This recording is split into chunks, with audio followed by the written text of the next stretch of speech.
교회는 새해 첫날을 하느님의 어머니이신 성모 마리아에게 봉헌합니다. 혹자가 들으면 기가 막히고 코가 막히는 사태일 수 있겠지만 말할 수 없는 인간에 대한 하느님의 계획이 녹아있다 하겠습니다. 그렇다고 이를 말씀드리기에는 교회 역사와 신학이 너무나도 이 파란만장합니다. 이 피곤을 넘어서 곤피합니다. 그저 간략하게, 그래서 믿는 이들이 생각해야 할 한 가지 신학적 논리만 붙잡았으면 어떨까 싶습니다. 성령으로 예수님을 잉태하신 마리아는 본인이 아니라 하느님에 의하여 그 위치가 정해졌습니다. 성령이 하느님이니까 남편이 하느님이고요. 아들 예수가 그리스도이시기에 그리스도의 어머니가 되었습니다. 그런데 그녀 역시 성부 하느님의 딸이죠. 그러니까 마리아는 성부 하느님의 딸이고 성령 하느님의 부인이며 성자 그리스도의 어머니입니다. 그런데 성자 그리스도를 우리가 하느님으로 고백하기에 하느님의 어머니로 불리게 된 것입니다. 그런데 우리가 하느님이라고 할 때의 하느님은 삼위일체 하느님입니다. 말하자면 성부, 성자, 성령 모두에게 하느님이라고 쓴단 말입니다. 그래서 하느님이라고 할 때 어떤 하느님인지를 말해야 되는데 그저 성자 그리스도를 하느님이라고 고백한다고 하여 하느님의 어머니라고 부르니까 이런 오해를 낳게 된 것입니다. 마리아가 성부 하느님의 어머니라고 말입니다. 그게 아닙니다. 근데 아니라고 해도 소용이 없어요. 참 환장할 노릇입니다. 성자 그리스도 하느님의 어머니입니다. 그런데 그리스도의 어머니라고 하면 될 것을 왜 굳이 하느님의 어머니라고 표현을 하느냐는 것입니다. 그녀가 성부 하느님의 딸인데 딸이 아버지를 낳은 것처럼 오해될 수 있잖아요. 아닙니까? 그런데 이 표현은요, 종교개혁이 일어나기 1000년 전, 한 1100년 전이죠. 431년 에페소 공의회에서 선언된 사안이었습니다. 그리고 20년 뒤 451년 칼체돈 공의회에서 재확인되었던 신조였습니다. 이게 이때 무슨 일이 있었을까요? 당시 예수 그리스도가 인간이 아니라는 주장이 널리 제기된 겁니다. 그래서 참 하느님이시여 참 인간이라는 니체아 공의회의 그 믿음을 재확인했는데 이것을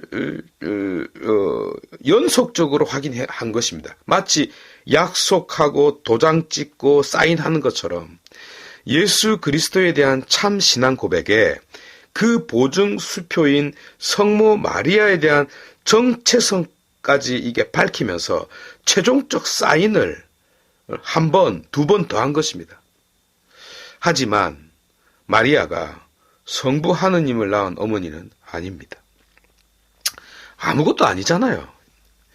그렇지만 이 표현 속에는 이론이 아니라 실천적으로 인류 역사의 흐름 속에서 무시되었고 한켠으로 밀려났던 인간 존엄성이라는 문제도 아울러 엮여 있었습니다.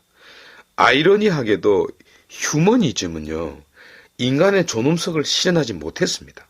마치 평등이라는 가치가 인간을 추락시킨 것과 같은 이치였죠. 결과적으로 말입니다. 그러니까 인간 존엄에 대한 그 어떤 시도도 성공하지 못합니다. 그래서 알게 된 것이 존엄성이라는 것은 단순히 법제화로 실현되는 것이 아니라 그 논리적 오류를 먼저 극복해야 했는데요. 예컨대 인간이 존엄하다는 것은 무의미한 표현과 다를 바 없었습니다. 세상에 인간 아닌 자가 어디 있어요? 다 인간인데. 차이가 드러나지 않기 때문에 개체성이 드러나지 않고 존재감을 확인하지 못하면서 그 존엄성은 함몰되어 버렸습니다. 한마디로 척도를 찾지 못한 것입니다. 정확하게는 기준점을 찾았는데 안타깝게도 그 기준이 흔들리는 기준이었던 거죠. 흔들리는 기준이요. 진부한 이야기지만 교부들은요, 창세기에서 발견한 인간의 존엄성을 성모 마리아를 통하여 확정적으로 깨닫게 되었습니다. 곧 사람이 되신 하느님의 육화를 통하여 그 영원한 존엄성의 근거를 확인하고 재확인했던 것입니다. 바로 이 자리에서 표현이 좀 그렇지만 하느님보다 더 위에 있는 인간의 존엄성을 본 것입니다. 그런데 여기에 누가 서 있어요? 어머니 마리아요.